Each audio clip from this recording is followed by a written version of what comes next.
इसे आखिरी मरतबा ये वार्न करना चाहता हूँ। अपने कारकुनों को दूसरी सियासी जमातों के कायदीन की इंसल्ट करने, उनके ऊपर नारे लगाने, आवाज़ें कसने, बेहूदगी करने पे उकसाते रहे तो फिर तुम भी इससे बच नहीं सकोगे। और अपने वोटर्स को भी कहना पड़ेगा कि यहाँ कहीं ये कोई इस किस्म की जो है वो बदतमीजी करे, वहाँ पे पकड़ के इनकी मरम्मत करें। तुम ये कहते हो कि जी ये जो लॉन्ग मार्च है ये खूनी लॉन्ग मार्च होगा।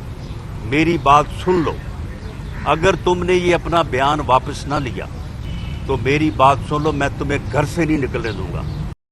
उस्मान बुज़दार साहब जो हैं वो एक नाम के वज़ीर आला थे और शायद उनको वज़ीर आला रखा भी इसीलिए गया था कि वो जो है वो जो हुक्म फरागोगी के ज़रिए आता था तो उसको इम्प्लीमेंट करते थे। ये इल्ज़ामात हैं, इसके ऊपर इंक्वायरी हो रही है।